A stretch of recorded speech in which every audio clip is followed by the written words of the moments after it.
नमस्कार, बहुत बहुत स्वागत है आपका। सत्ता का संग्राम अपने चुनावी रथ को लिए हुए मौजूद है इस वक्त मध्य प्रदेश की 29 सीटों में से आखिरी संसदीय क्षेत्र मंदसौर में। आपके साथ मैं हूं अभिलाषा पाठक और हम ये समझने की कोशिश आज दिन भर करते रहे कि आखिर मंदसौर के वो क्या चुनावी मुद्दे हैं, क्या चुनावी समीकरण है जो इस बार लोकसभा के चुनाव में हावी रहे, और यहाँ के स्थानीय लोगों के मुद्दे भी जाने, चुनावी मूड उनका समझा, तो वही युवाओं से भी बातचीत की और ये जानने की कोशिश की कि उनके लिए ये चुनाव जो है वो किन मुद्दों को लेकर महत्वपूर्ण है, क्या सोचकर वो वोट करेंगे। मंदसौर के बारे में अगर बात करें तो ये बीजेपी का गढ़ रहा है। यहाँ पर जनसंघ के जमाने से बीजेपी ने अच्छा प्रदर्शन किया है, लेकिन अगर विधानसभा चुनाव की बात करें तो इस बार के विधानसभा चुनाव में कांग्रेस को एक उम्मीद जागी। कांग्रेस को ये पूरी तरीके से लगा कि विधानसभा के चुनाव के ट्रेंड को हम लोकसभा चुनाव में भी ला सकते हैं, यहाँ के जो अहम मुद्दे हैं उसको उठाकर। अब जरा अगर हम प्रत्याशियों की बात कर लें तो यहाँ से 10 साल से जो सिटिंग एमपी हैं वही इस बार के भी प्रत्याशी हैं, सुधीर गुप्ता जी। और दूसरी तरफ कांग्रेस की बात करें तो एक बाहर का प्रत्याशी यहाँ लाया गया है, उज्जैन संभाग के हैं दिलीप सिंह गुर्जर, जो किसानों के मुद्दों को लेकर इस बार के चुनावी मैदान में है। अब अगर किसानी की बात हो रही है तो आपको बता दें कि मंदसौर से लेकर नीमच तक अफीम की खेती जो है वो बहुत ही महत्वपूर्ण है और कॉन्सेंट्रेटेड कॉफी स्ट्रॉ को ये जो पद्धति है अफीम निकालने की उसको खत्म किया जाए, वो एक अहम चुनावी मुद्दा है। दूसरी तरफ यहाँ की जो शिवना नदी है, यहाँ के जो तालाब है, उसमें प्रदूषण का मुद्दा भी चुनाव में बहुत ही महत्वपूर्ण है। लेकिन क्या राम मंदिर का मुद्दा, हिंदुत्व का मुद्दा लेकर बीजेपी मोदी की गारंटी के बल पर चुनावी मैदान में है और इसका फायदा उन्हें मिलेगा?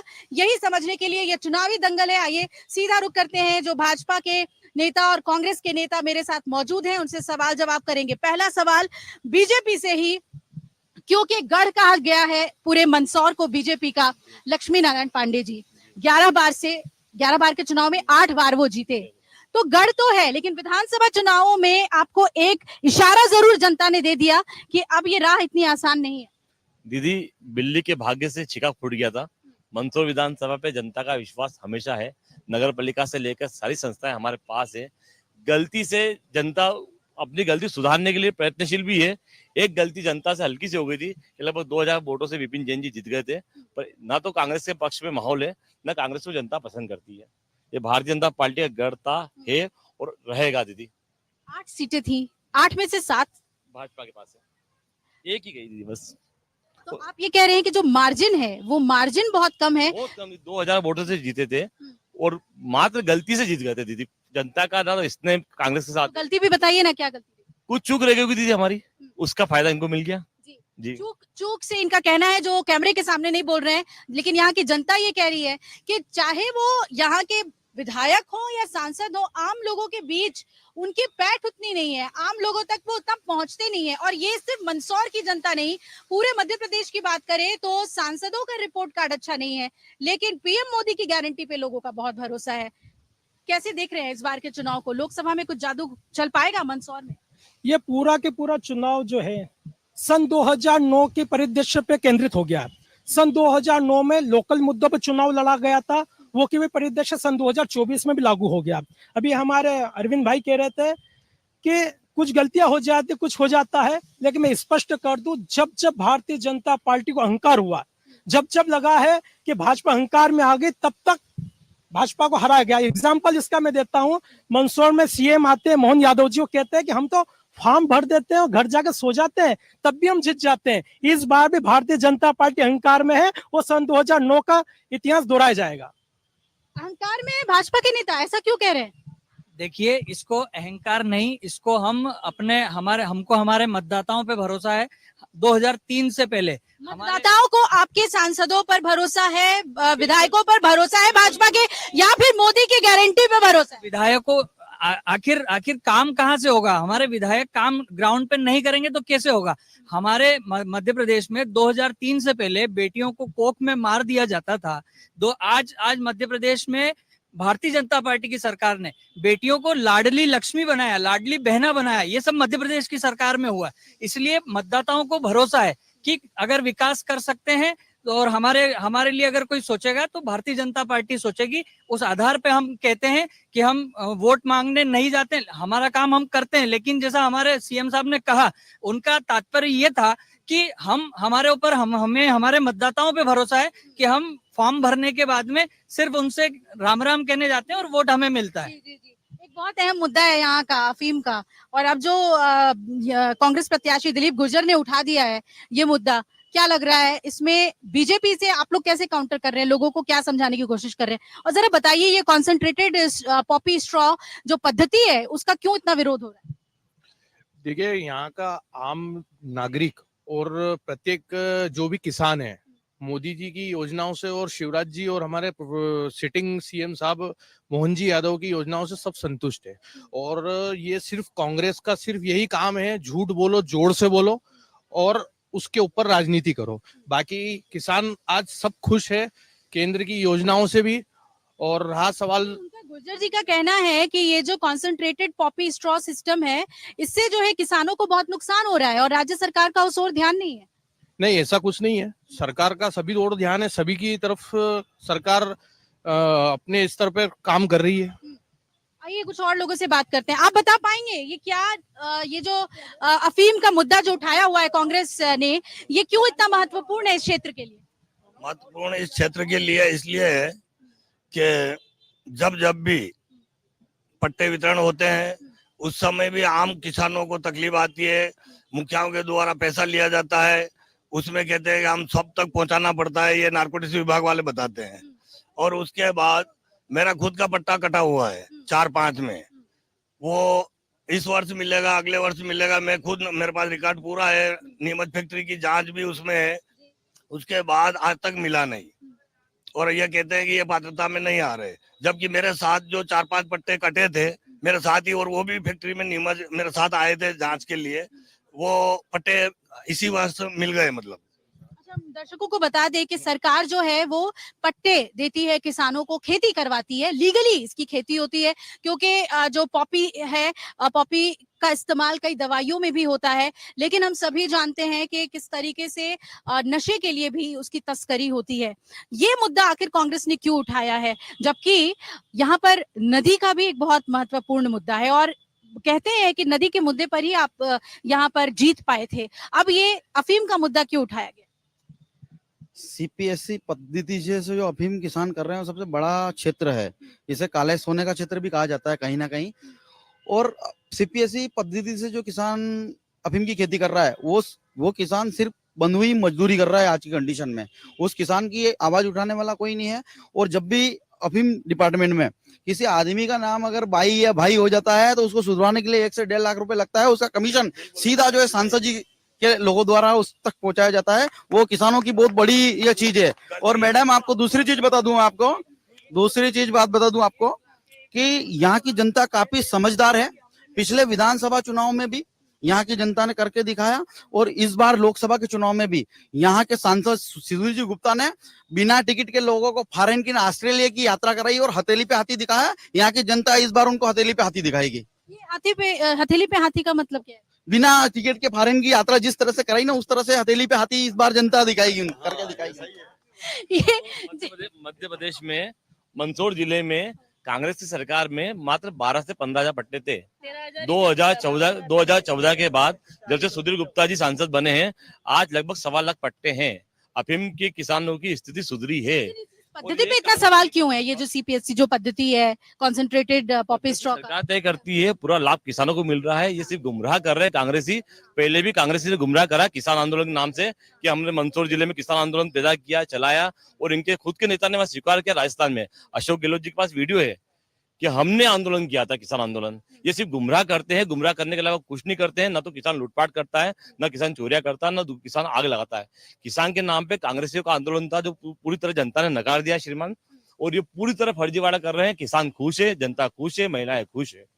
अब आपको बता दें कि जब कमलनाथ की सरकार बनी थी तो इस क्षेत्र से कहा जाता है कि किसान आंदोलन, मंदसौर किसान आंदोलन, और दूसरा जो यहाँ की जो शिवना नदी है उसको प्रदूषण मुक्त कराने का ये जो अहम मुद्दा था, उसी पर कांग्रेस की वापसी हुई थी। आपको नहीं लगता है कि ये जो मुद्दे हैं वो अभी भी यहाँ पर ज्वलंत है और इस मुद्दे पर कांग्रेस को बढ़त मिल सकती है? नहीं, ऐसा कोई मुद्दा नहीं है कि कांग्रेस को यहाँ बढ़त मिलेगी, क्योंकि यहाँ पे विकास देखिए आप, अगर आप भी आए होंगे, सड़कें देखिए यहाँ पे, आप गांव में जाके देखिए, प्रधानमंत्री आवास योजना, आयुष्मान कार्ड योजना, हर घर नल योजना, इतनी योजना है कि हम आपको गिनाएंगे तो कम से कम। नदी का क्या हुआ? जलकुंभी तो हर तरफ, वो भी हम देखते हुए आए हैं। नदी वो अपनी जगह पे है, वो हो रहा है, उसमें भी धीरे धीरे काम। आप जानते हैं कि नदी का जल है, उसमें जरा भी कुछ जाता है तो वापिस से जलकुंभी आ जाती है, तो जलकुंभी को निकालने का एक कुछ अच्छा क्या भ्रष्टाचार है, बताइए क्या भ्रष्टाचार है? 100 करोड़ रुपए की राशि प्रतिवर्ष स्वीकृत की जाती है।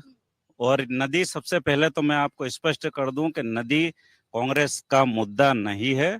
नदी हमारी आस्था है, हमारा विश्वास है और हमारी जीवनदायिनी है। इसी का पानी कांग्रेस ने क्या किया जब जीती कांग्रेस जी, तो क्या किया उसको? कितना समय हुआ अभी कितना समय हुआ, आप मुझे बताएं। आप इसका जवाब आप स्वयं दे दे। ये बात बीजेपी के नेता बोलते हैं तो आप नहीं सुनाते। 2 माह अभी विधानसभा जीते हुए हैं, इसके बाद में आचार संहिता लग जाती है। आप मुझे ये बताएं कि बजट कितना आया। नगर पालिका भारतीय जनता पार्टी की, सांसद विधायक भारतीय जनता पार्टी के, सरकार भारतीय जनता पार्टी की। इनका एक ही काम है कि नदी के नाम पे प्रति वर्ष एक बजट तय किया जाता है और उस बजट का बंदर बाट किया जाता है, उसका भ्रष्टाचार आपस में बांट लिया जाता है। यही तो कारण है कि इनका 5 स्टार आज कार्यालय खुल रहे हैं। क्या कारण है? इन्हीं भ्रष्टाचार की वजह से। और ये जनता सब देख रही है और ये जनता कभी इन्हें माफ नहीं करेगी। और इस चुनाव में आप देखेंगे कि जिस तरह से सांसद हो कि चाहे मुख्यमंत्री को सड़कों पे हाथ जोड़ करके निकलना पड़ रहे हैं, उनकी भाषा वहां पर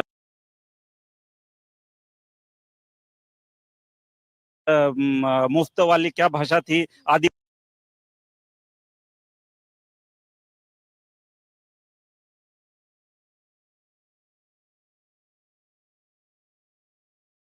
श्री राम मंदिर बनवाया अयोध्या में, लेकिन पशुपतिनाथ मंदिर में भी शिवना नदी का जल पहुंचता है, उसकी चिंता नहीं है? पशुपतिनाथ महादेव हमारे आराध्य हैं, हमारी आस्था का केंद्र हैं। मध्य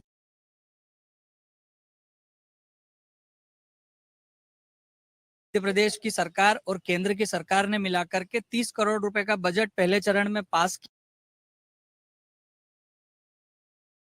किया और उस पे काम चल रहा है। हमारे विधायक जी, अभी हमारे कांग्रेस के नेता कह रहे हैं कि कुछ काम नहीं हो रहा। क्या काम हो रहा है बताइए? हम इनके विधायक वहां जाके इनकी फेसबुक उठा के देखो, हर महीने डालते हैं कि काम अच्छा चल रहा है, निर्माण काम को मैं देख के आया हूँ। तो फिर वो क्या है? विधायक जी झूठ बोल रहे हैं। उस निर्माण काम का साक्ष्य फेसबुक पर वो खुद डालते हैं कि काम चल रहा है, पाइपलाइन डल रही है, काम अच्छा चल रहा है, सफाई चल रही है, मैं देख के आया हूँ। तो फिर वो क्या? वो झूठ बोल रहे हैं। इन्हीं के विधायक हैं वो झूठ बोल रहे हैं। सब मिल गए क्या आपस में शिवना नदी को लेकर? पूरा स्पष्ट कर दूं, मैं ये नहीं कहता हूं कि काम नहीं हुए। जब भी काम, जब मेरी बात सुनिए, जब भी काम हुए, मेरी बात सुनिए, आप अधूरी बातों जय जयकार लगा लो, कोई दिक्कत नहीं है।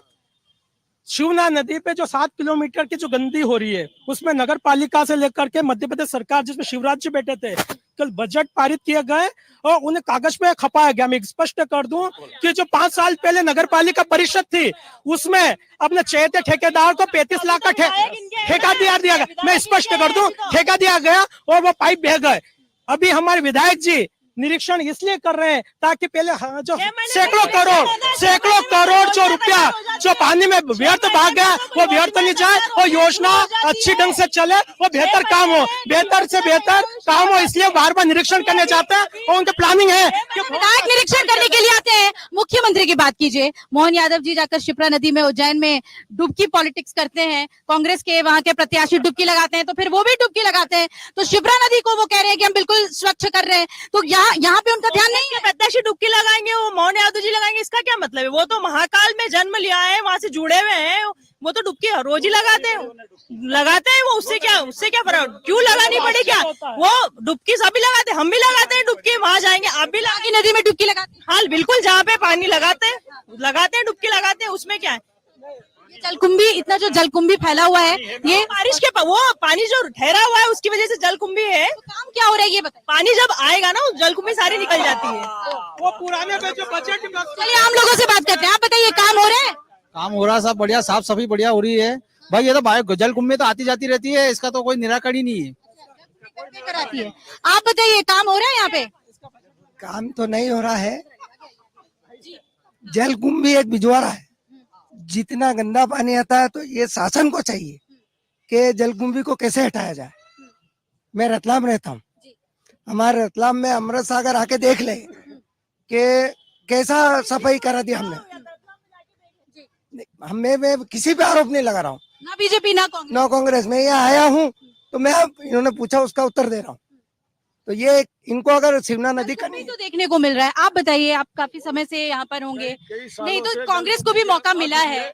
कई सालों से जलकुंभी के नाम से करोड़ों रुपए खा गए भाजपा वाले, है, जिसका आज दिन तक कभी साहब ने उसी कागजों में उसकी सफाई हुई है और वहाँ मौके पे कुछ भी नहीं हुआ धरातल पे। और जहाँ दल दल वाली योजना बताते, मैं सरपंच हूँ वर्तमान में लदूसा का, करोड़ों रुपए की सीसी रोड ग्रामीण क्षेत्र में खोद दी है और वो कई ठेकेदार भग गए हैं।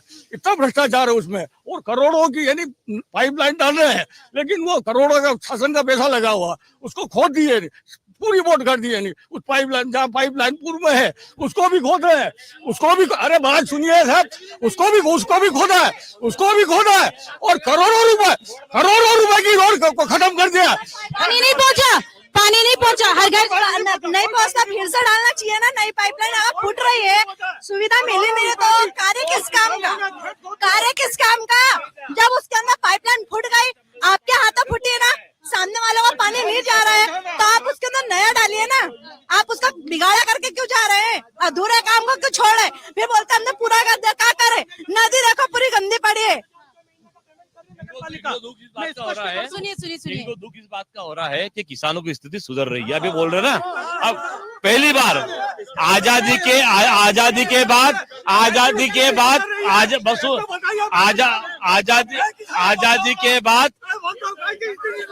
आजादी सुन लो,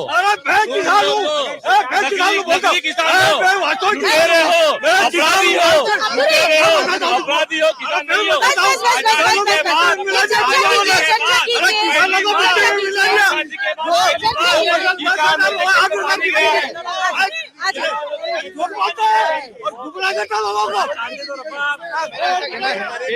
कांग्रेस की सुनिए, शांत हो जाइए। मैं आपकी भावना को समझ रही हूँ, आपकी नहीं। सुनिए, अगर उनका आक्रोश है, उनकी नाराजगी है, उसको सुनिए। विपक्ष को भी सुनना चाहिए। चलिए कुछ और लोगों के बीच चलते हैं। आप लोग शांत हो जाएं। आप क्या करते हैं? खेती काम करा मैं तो। अच्छा, तो ये बताइए कि अब जो है सब बढ़िया हो गया है, खाना पीना रहना सब में सुविधा मिल रही है? कई मिल रहा था, सावन मिल रहा था भी बंद, तेल मिल रहा था बंद, शक्कर बंद, और कई काम कर रहा था। तो जो मुफ्त अनाज मिल रहा था वो सब, उसमें बहुत कुछ बंद हो गया। 5 किलो गेहूँ दे रहा, 5 किलो गेहूँ, शक्कर बंद, तेल बंद, तो और कहीं दे रही सरकार। अरे सुनिए वो क्या कह रहे हैं, वो कह रहे हैं कि अनाज मिल रहा था सरकार से मुफ्त, तो तेल नहीं मिल रहा, शक्कर नहीं मिल रहा, बहुत सारी चीजें नहीं मिल रही। ऐसा नहीं है कि जिसको नहीं मिल रही वो आके बताए ना, आए, उनका अधिकार है। जिनको नहीं मिल रही है सभी को मिल रही है, आपको नहीं मिल रही है तो आपको भी मिलेगी, आप आके बताइए, सभी को मिल रही है। देश के 80 लाख लोगों को राशन मिल रहा है, किसानों को 2000 रुपए सम्मान निधि मिल रही है, और उसके बाद 1956 के बाद पहली बार चंबल का पानी किसान के खेत तक पहुंचा है। पाइपलाइन लग रही है, उसी बात का विरोध कर रहे हैं, पाइपलाइन का विरोध कर रहे हैं। पहली बात आप बताओ इन्हें। अच्छा ये बताओ लाडली बहना की किस्तें सब समय पर मिल रही है? गांव में पहुंच कोई किन्हें आधे टाइम पे आती है, आधे टाइम पे आती नहीं है। और आज भी है ना, जिनके पहले में जिनका नाम रजिस्टर्ड हो गए ना, उन्हें तो ठीक है, लेकिन अब की जो लाडली बहना जो बेचारी उनको समय पे नहीं मिल पाया, जो अनपढ़ है बेचारी को नहीं समझ में पाया, तो आज क्यों बोल रहे हैं ट्रैक्टर हो, जमीन हो तो करवाओ, क्यों याद आ रही है ना? आज भी जिनके पास ज्यादा जमीनें हैं, जिनके पास अच्छी फसल हो रही है, उन्हीं को सब कुछ रहता है ना। जो गरीब लोग हैं उनका क्या, वो तो दूसरों के वहां के रोटी पाली कर रहे हैं ना, उनका क्या? और जिनके डूब में आधा ज्यादा जमीन डूब गई है, उनका क्या? वो तो बेचारे दूसरों के वहां कह रहे हैं कि सुनवाई नहीं होती, कुछ लोगों को नहीं मिल रहा। योजना है लेकिन योजना बहुत कुछ लोगों को नहीं मिल पा रहा, जिनको परेशानी। एक्चुअली प्रॉब्लम ये है कि कांग्रेस की रीति नीति और चरित्र यही है कि जब भी इनके विरोध में कोई बात आती है तो ये बौखलाहट सामने आ जाती है, ये इस तरीके से चढ़कर बात करते हैं। ये क्या एक तरीके से ये बरसाती मेंढक के तो सिर्फ चुनाव में बाहर आते हैं। ये 4 साल आपको किसी जनता की सेवा करते हुए नजर नहीं आएंगे, ये सिर्फ इनके घर का काम करते हैं। इन बरसाती मेंढकों को बीजेपी में क्यों शामिल कर देते हैं? ये कुछ लोग हैं जो हमारे परिवार के सुबह के भूले शाम को अगर घर पर आ जाते हैं तो उन्हें स्वीकार करते हैं। दूसरा एक और बात है मैडम कि 2009 से अभी उसको अरे ये धरातल पे काम करने वाली, अरे ये धरातल पे यहाँ पे केजरीवाल का मुद्दा उठ गया है। दिल्ली के सीएम केजरीवाल को जो जमानत मिली है अब उस पर बात हो रही है। चलिए सुनिए मेरी बात सुनिए। तो ये नहीं है, सच्चाई का साथ दिया। सुनिए आप आम आदमी पार्टी से? मैं आम आदमी पार्टी नहीं हूँ, मैं किसी मेरी बात सुनो, मैं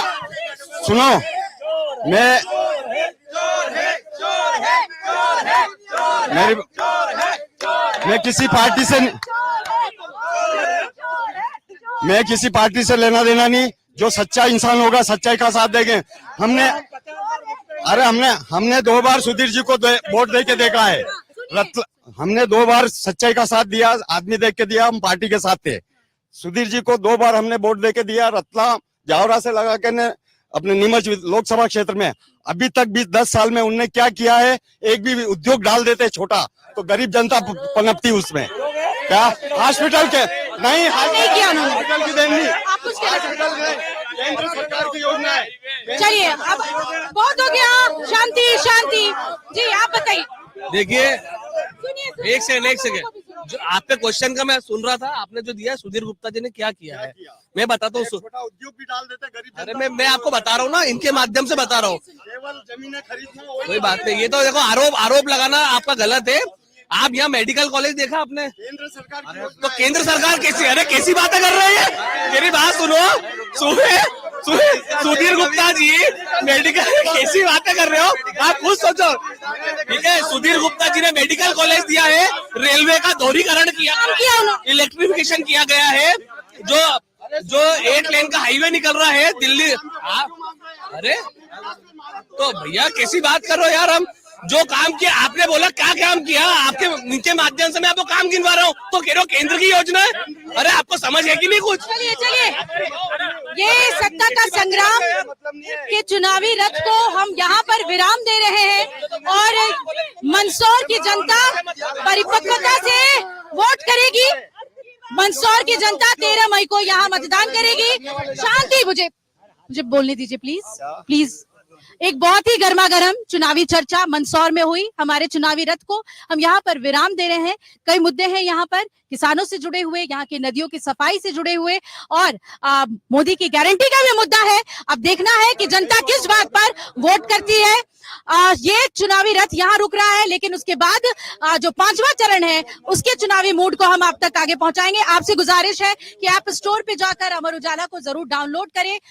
देश के और दुनिया की ताजा तरीन खबरों से अपडेट रहे। कैमरामैन दिनेश के साथ अभिलाषा पाठक, मंदसौर से अमर उजाला के लिए।